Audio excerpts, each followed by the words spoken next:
8 لوگوں کی بخشش اللہ تعالیٰ شب برات میں بھی نہیں کرتا ہے، جبکہ اس میں ہر اس انسان کی بخشش ہو جاتی ہے کتنا زیادہ گناہ کرنے والا ہونا۔ اللہ تعالیٰ فرماتا ہے کہ تم اتنے گناہ کرو کہ تمہارے گناہوں کی نحوست کی وجہ سے آسمان کالا پڑ جائے اور زمین جو ہے وہ کالی پڑ جائے، سبزہ دینا بند کر دے، لیکن جب بھی اگر کوئی بندہ اس رات بخشش مانگے گا نا، اللہ سے توبہ کرے گا، تو اللہ تعالیٰ اس کو ضرور معاف کر دے گا۔ لیکن ان میں پھر کچھ ایسے لوگ ہیں کہ جن کی بخشش پھر اس رات میں بھی نہیں ہوتی۔ ظاہر ہے کہ ان چیزوں کا تعلق، ان باتوں کا تعلق، ان گناہوں کا تعلق حقوق العباد سے زیادہ ہے۔ حقوق اللہ سے بھی ہے لیکن حقوق العباد سے بھی زیادہ تعلق ان چیزوں کا ہے۔ پہلا آپ صلی اللہ تعالیٰ علیہ وسلم نے ارشاد فرمایا کہ شرک کرنے والے کی بخشش اس رات میں نہیں ہوتی، جبکہ اللہ تعالیٰ آسمانی دنیا پر ایک خاص نگاہ ڈالتا ہے اپنی رحمت والی، اور فرماتا ہے کہ ہے کوئی مجھ سے دعائیں کرنے والا، ہے کوئی مجھ سے بخشش طلب کرنے والا، ہے کوئی توبہ کرنے والا، تاکہ میں ان کی توبہ کو قبول کروں۔ لیکن وہ اللہ کے نبی صلی اللہ علیہ وسلم نے فرما دیا کہ پہلا وہ جو شرک کرتا ہوگا اس کی بخشش اس رات میں نہیں ہوتی۔ دوسرا وہ بندہ جو ناحق قتل کرنے والا ہو، کسی کا ناحق خون بہانے والے انسان کی بھی اس رات بخشش نہیں ہوتی۔ تیسرا وہ بندہ جو والدین کا نافرمان ہو، والدین کے نافرمان کی بھی اس رات بخشش نہیں ہوتی۔ اس کے علاوہ رشتہ داروں سے قطع تعلق کرنے والا، لڑنے والا، جھگڑا کرنے والا، رشتہ داروں سے لڑائی لڑنے والا، کہ فضول میں لڑائی لڑ رہا ہے، رشتہ داروں کو نیچا دکھا رہا ہے، قطع تعلق کر رہا ہے، ایسے انسان کی بھی اس رات بخشش نہیں ہوتی۔ اس کے علاوہ شراب پینے والے کی بخشش اس رات میں نہیں ہوتی۔ شرابی کو اللہ تعالیٰ اس رات میں معاف نہیں کرتا جب تک کہ وہ اپنے گناہ سے توبہ نہ کر لے، اپنے گناہ کو چھوڑے، پھر صدق دل سے توبہ کرے کہ اب ہم شراب نہیں پیئیں گے۔ لیکن اگر وہ شراب پی رہا ہے تو پھر اس کے علاوہ اس کی بخشش اس رات میں نہیں ہوتی ہے۔ اس کے علاوہ کینہ رکھنے والا، کسی کے خلاف دل میں کینہ رکھنے والا، دیکھو بغض اور کینہ میں ایک تھوڑا سا فرق ہے۔ بغض اس کو کہتے ہیں کہ کسی کے لیے دل میں کچھ بغض آ جانا، کہ حسد آ جانا، نفرت ہو جانا، کہ یار یہ بندہ ایسا ہے، یہ بندہ ویسا ہے، یہ ایسا ایسا ایسا، یہ بغض ہے۔ کینہ اس کو کہتے ہیں کہ دل میں کسی کے لیے بغض ہو اور پھر وہ بغض بڑھتا جائے، اندر ہی اندر بڑھتا جائے، بڑھتے وہ پھر انسان کینہ رکھنے لگے۔ کینہ کا مطلب یہ ہوتا ہے کہ وہ اس سے نفرت بھی کرتا ہے اور اس کو نقصان پہنچانا بھی چاہتا ہے، یعنی وہ یہ چاہتا ہے کہ اس بندے کو نقصان ہو اور اس کے نقصان ہونے سے اسے خوشی ملنا۔ مثلا ہمیں کسی سے کینہ ہے دل میں، تو اب ہم یہ چاہ رہے ہیں کہ یار اسے نقصان ہو جائے، اور اگر اس کو نقصان ہو جائے تو ہمارے دل میں خوشی ملنا کہ یار اچھا ہوا، یہ تو ایسا تھا، اس کے لیے ایسے ہی ہونا چاہیے تھا، بہت اچھا ہوا اس کے ساتھ ایسا ہوا، اس کو کینہ کہتے ہیں۔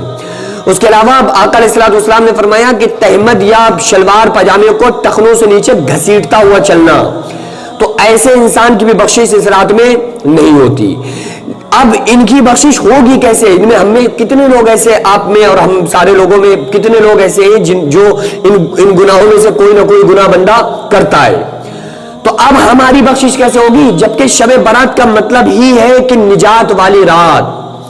نجات والی رات کا مطلب یہ ہے کہ جو گناہوں سے پاک کر دینے والی رات، اپنے توبہ قبول کرانے والی رات اور نجات والی رٹ، لیکن پھر بھی بخشش نہیں، تو اب یہ بخشش ہوگی کیسے؟ کرنا کیا پڑے گا؟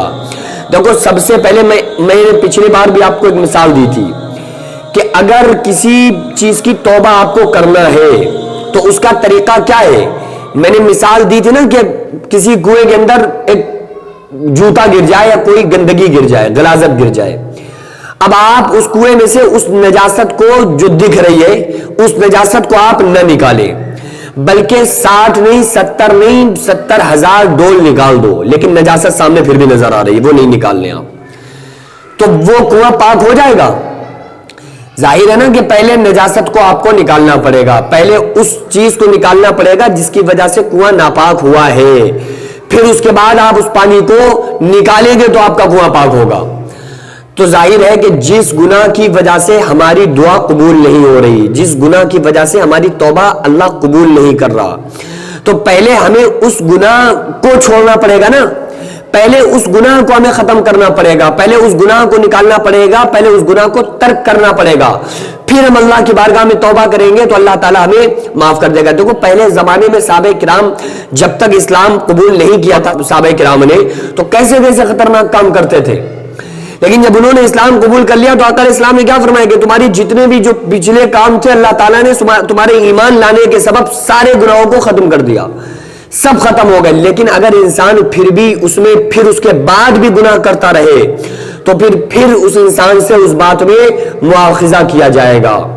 تو یہی تو ہے نا کہ اب اگر کوئی شرابی اس رات بخشش کر رہا ہے تو کیا خیال ہے, وہ اگلے دن شراب نہیں پیے گا, پھر وہ شراب پیے گا, تو پھر اس کی توبہ اللہ تعالیٰ ایسے بندے کی توبہ قبول نہیں کرتا ہے. رشتہ داروں سے کوئی لڑکا آ گیا, اب اس کی توبہ اللہ جب تک قبول نہیں کرے گا جب تک وہ رشتہ داروں کو منا نہ لے, جب تک رشتہ داروں سے اچھا تعلق قائم نہ کر لے. اللہ قرآن میں حکم دے رہا ہے, کیا کہہ رہا ہے, وَاعْبُدُوا اللَّهَ وَلَا تُشْرِكُوا بِهِ شَيْئًا وَبِالْوَالِدَيْنِ إِحْسَانًا وَبِذِي الْقُرْبَى وَالْيَتَامَى وَالْمَسَاكِينِ, کہ اللہ کی عبادت کرو, اللہ کی ذات میں کسی کو شریک نہ کرو. یہ قرآن کی پوری ایک آیت ہے کہ سب سے پہلے کیا کہ اللہ کی عبادت کرو, وَلَا تُشْرِكُوا بِهِ شَيْئًا, اور کسی چیز کو اس کا شریک مت ٹھہراؤ. والدین کے ساتھ اچھا سلوک کرو.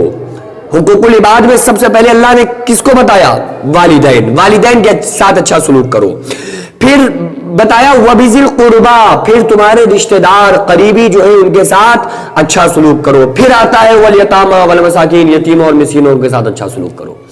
تو پہلے ہمیں ان گناہوں کو ختم کرنا پڑے گا, پھر جب ہم اللہ کے سامنے توبہ کریں گے نا, معافی مانگیں گے, دعائیں کریں گے, تو پھر اللہ تعالیٰ ہماری دعاؤں کو قبول کرے گا. لیکن دل میں پہلے یہ عہد ہونا کہ اب ہم اس گناہ کو نہیں کریں گے.